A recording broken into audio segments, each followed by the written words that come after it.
sejak dulu banyak goncangan.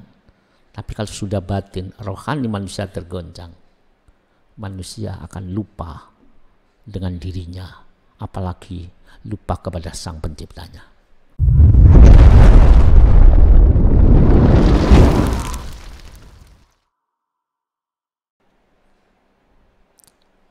Assalamualaikum warahmatullahi wabarakatuh. Bismillahirrahmanirrahim. Alhamdulillahilladzi huwal ahad al-wahidus somadu yahdil rosyad alladzi lam yalid walam yulad walam yakullahu kufuwan ahad.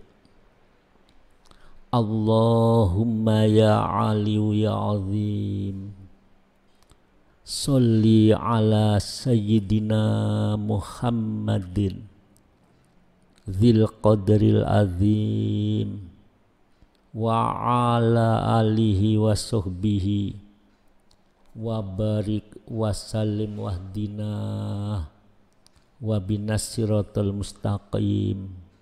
Amma ba'du. Hadratal mukarramin, para pemirsa dimanapun panjenengan berada, maupun yang hadir dari adik-adik kami sebelah kanan, sebelah kiri saya, maupun yang ada di luar gedung studio Al-Ma'ruf yang saya muliakan. Kita kembali membahas masalah fitrah. Fitrah kembali kepada Allah dalam keadaan suci. Kolbun yang fitrah, hati yang suci. Ini tidak semudah yang kita angan-angan. Ini butuh perjuangan yang matang dan perjuangan yang agung.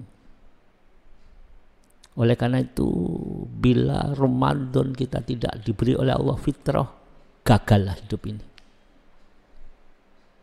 Karena fitrah itu perjuangan yang agung dan harus dibawa sampai kita meninggalkan dunia yang fana. Kembali kepada Allah, harus kembali dalam keadaan fitrah. Pemirsa hadirin yang saya muliakan, lebih-lebih kita ini hidup di ujung zaman, di akhir zaman, di mana bila hati kita tidak bersih, tidak suci, tidak fitrah, akan kalah dimakan oleh fitnah di zaman itu. Di zaman itu goncangan-goncangan akan terjadi yang disebut zalzalah. Bukan hanya goncangan secara lahiriah, terjadi perang, gempa bumi. Tidak hanya itu. Yang paling dahsyat itu adalah goncangan jiwa, di mana manusia sudah lupa dengan Sang Penciptanya. Ya maaf, dengan besarnya goncangan, manusia tidak kenal dengan Sang Pencipta. Padahal yang wujud hanya satu, Allah segala-galanya, pencipta seisinya, pencipta diri dan perbuatan kita. Tapi kok bisa lupa? Kok malah kita lari kepada makhluknya? Inilah goncangan yang besar. Dan akan terjadi ini. Idza zulzilatil ardu zilzalah, segoncang-goncangnya. Jadi kalau hanya goncangan lahiriah, sejak dulu banyak goncangan. Tapi kalau sudah batin, rohani manusia tergoncang, manusia akan lupa dengan dirinya, apalagi lupa kepada Sang Penciptanya. Sampai Rasulullah dalam hadisnya yang diriwayatkan oleh Abu Dawud radhiyallahu anhu, Ibnu Majah, Imam Ahmad, itu menyatakan tegas bahwa nanti menjelang hari kiamat, apa artinya? Di ujung zaman. Jadi di ujung zaman ya. Ini akan terjadi fitnah menimpa umat. Fitnah itu akan merajalela, digambarkan Rasul seperti sepotong malam yang gelap gulita. Coba bayangkan dengan mantek, logika. Kalau sudah gelap gulita, manusia pasti dia mengenal dirinya. Pasti terjadi benturan-benturan. Karena tidak ada nur hidayah di zaman itu. Sehingga apa yang disampaikan oleh Rasul diperingatkan kepada kita. Gelapnya fitnah yang bagaikan sepenggal malam yang gelap gulita. Wayusbihu rojulun. Jadi pagi-pagi seorang fiha di dalam kehidupan pagi itu mukminan, wayumsi kafiron. Ajib jauh ini. Wayusbihu rojulu fiha mukminan, wayumsi kafiron. Di pagi hari masih Allah. Di pagi hari aku merendah. Di pagi hari tidak ada mengkafirkan orang lagi. Di pagi hari orang sama santun. Tapi saking gedene fitnah, wayumsi kafiron, sore hari sudah menyalahkan orang lain, mengkafirkan orang lain, merasa dirinya besar. Paginya menjagakan Allah, Allahu Akbar, sorenya sudah menjagakan amalnya, menjagakan ibadahnya. Sebaliknya, wayumsi mu'minan, wayusbihu kafiron. Sebaliknya, sore masih iman, sore masih santun, pagi sudah kafir, menyalahkan orang lain, sudah tidak beriman kepada Allah. Karena orang yang beriman kepada Allah dan beriman di hari akhir, falyakul khairan aw liyasmut. Manusia sudah lost, tidak bisa bicara yang baik, apalagi diam. Maka ngumbar ucapan, bukan hanya lesan untuk menjatuhkan temannya, tapi dengan tulisan yang ada di Facebook maupun WA menyakiti orang lain. Fitnah itu akan terjadi, ma'asyiral hadirin. Pernahkah terpikir di benak kita, selamatkah aku di hari itu? Selamatkah aku di zaman itu?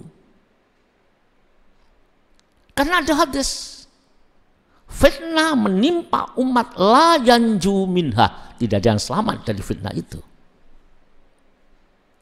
Ada hadis lagi, yakunu ummati fitanun, akan terjadi di kalangan umatku beberapa fitnah. Termasuk wayusbihu rajulu fiha mu'minan wayumsi kafiron. Ya, seperti itu. Fitnah akan merajalela, terjadi di kalangan umat. La yanju minha, tidak ada yang selamat dari fitnah itu. Apalagi al-fakir, orang kecil, orang besar pun, ulama pun, siapapun. La yanju minha, tiada yang selamat. Begitu dahsyatnya zaman itu, ma'asyiral hadirin. Kafir mengkafirkan, mensyirikkan orang lain. Padahal memegang Al-Quran, padahal memegang hadis, tapi masih suka mengkafirkan orang lain. Tidak tahu dengan kafirnya dirinya sendiri. Di zaman itu sangat dahsyat. Kebanyakan manusia merasa benar sendiri, merasa baik sendiri, karena fitrah tidak menghunjam di dadanya. Ramadan gagal, tidak mendapatkan Idul Fitri. Tidak ada yang selamat. Siapakah yang selamat? Hanya satu. Ilaman ahyahullahu bil ilmi. Yang selamat orang yang oleh Allah dihidupkan di dalam hatinya, dihidupkan dengan ilmu. Imam Tirmidzi mengatakan, ilmu yang dimaksud adalah ilmu billah. Ilmu billah itu adalah ilmu di mana kesadaran di hadapan Allah, kesadaran di hati kepada Allah, yang wujud hanya Allah, Semua yang terjadi karena Allah. Wallahu khalaqakum wa ma ta'malun. Dan Allah lah yang menciptakan kamu semuanya dan juga apa yang kamu amalkan. Kullum min indillah. Katakan apa? Apapun itu datangnya dari Allah. Semua itu datangnya dari Allah. Artinya ibarat wayang, semua itu tergantung pada dalang. Loh, bagaimana ilmu bila bisa hidup? Bilah bisa hidup di hati kalau hati kita masih kotor. Kuraiso, wajib membersihkan hati. Ramadan itu bulan untuk membersihkan jiwa. Akan mendapat rahmatnya Allah di 10 hari pertama, mendapat ampunan di 10 hari kedua, itkum minan nar, dibebaskan dari api neraka. Maka fitrah itu harus dikejar sungguh-sungguh, diperjuangkan. Karena kalau tidak fitrah, bagaimana ilmu bila bisa masuk ke dalam hati? Maka tidak ada ya bin nafsi yang ada di dalam hati. Dia menuruti kehendak nafsunya, dia tidak kenal kepada Tuhannya.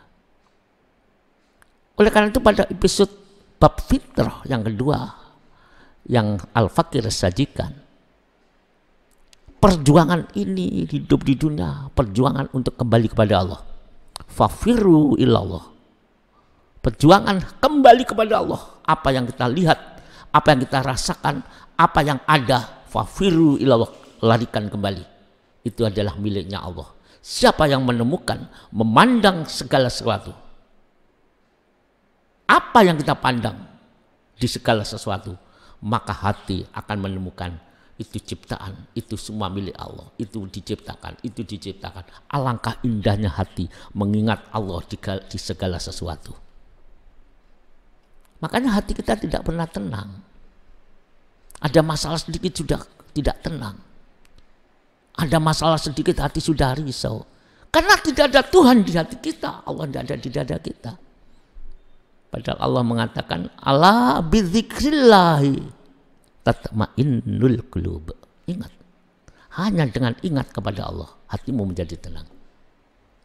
Ketika kita jatuh, ingat bahwa semua milik Allah. Dan itu bukan hanya ingat akal-akalan, tapi betul-betul disadari di hati. Hati akan menjadi tenang. Oleh karena itu kalau dilihat dari masalah ini, hadirin, kita ini masih ingatnya itu rana lesan, bukan rana kolbun. Ya, makanya orang ibadah ada 3. Satu ibadah lahiriah, ya seperti kita, sholat, puasa, haji, itu lahiriah. Allah memberi pahala yang luar biasa ibadah-ibadah itu. Akhirnya kita mempeng, cari guru, cari pembimbing untuk lebih meningkat.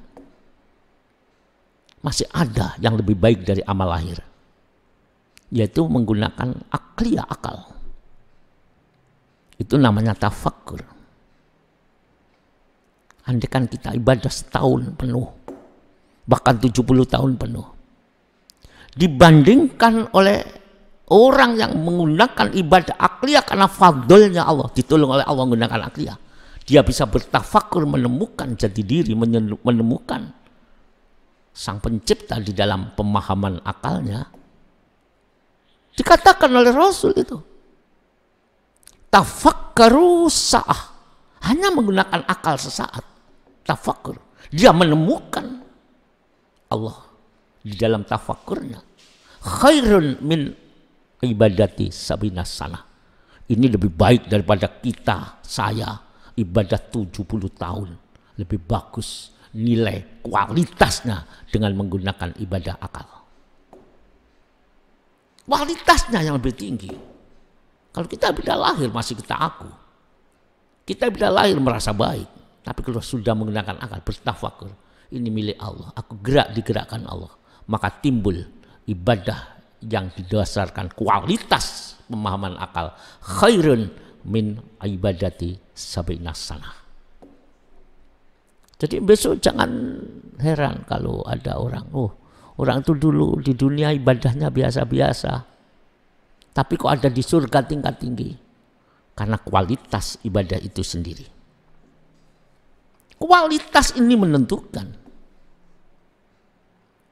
Orang yang hatinya bersih, Lailatul Qadar.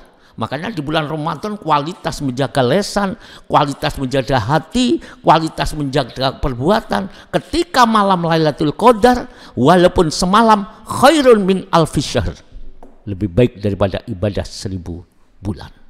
Itu kualitas. Jadi gunakan potensi akal. Ada lagi yang nomor 3 yang harus kita benahi. Potensi kolbiyah. Apa maksudnya? Dimana kalau Allah sudah memberikan kepada hamba, karena hatinya dibersihkan, hatinya sudah kembali pada fitrah, Allah memberikan fadl, orang itu mampu beribadah menggunakan kolbunnya, batinnya. Maka lahirnya kita lakukan, pikirannya juga kita lakukan, kolbunnya kita berdayakan. Maka apa kata Allah? Dzarratun min a'malil qalbi. Sesaat menggunakan potensi kolbiyah, kolbun, khairun min amsalil jibal min a'malil jawarih. Itu lebih baik daripada amal segulung, bahkan bergulung-gulung, berapa ribu gunung dengan amal-amal lahiriah. Ini yang perlu kita pahami. Berdayakan lahiriah sebagai ibadah lahir, berdayakan otak sebagai ibadah tafakur, berdayakan apa yang ada di hati kita sebagai ibadah qalbun. Mestinya saya tanya, ibadah apa yang paling mulia?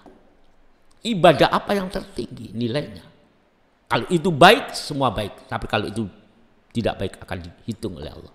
Salat, as-salah. As-salah itu ibadah tertinggi. Karena salat itu hakikatnya menggunakan 3 ranah. Dengan gerakan menghadap kiblat itu sholatnya lahir. Dengan menggunakan tafakur, menggunakan akal, kita tahu bahwa sholat itu yang kita tuju adalah Allah. Kita menghadap ke kiblat itu bukan menghadap apa-apa, itu hanya arah lahir, arah pikiran dan batinku menghadap kepada Allah. Falyabudu rabb hadzal bait. Maka sembahlah Tuhannya Ka'bah ini, kiblat ini. Itu tafakur. Yang ketiga adalah ibadah sholat. Selain sholat itu menggunakan lahiriah, menggunakan pikiran, akliyah, yang utama menggunakan kolbun.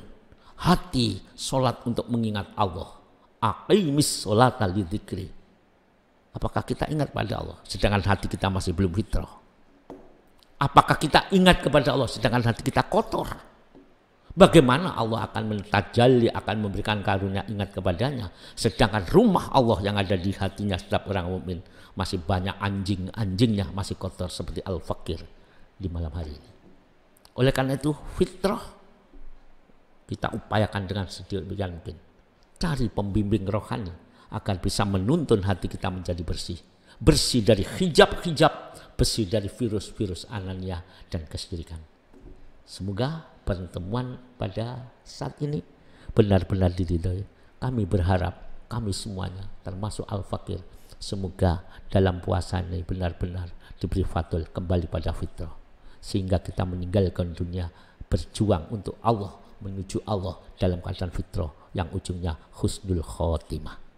Amin ya rabbal alamin. Moga ya syafi'al khalqi salatu wassalam alaika nurul khalqi hadiyal anam wa aslahu wa ruhaw adrikni faqad dalam tu abadu wa rabbini wa laysa li ya sayyidi siwaka fa intarudda kuntu syakhsun halika wa billahi taufiq wal hidayah wallahul muwaffiq ila aqwamit thoriq.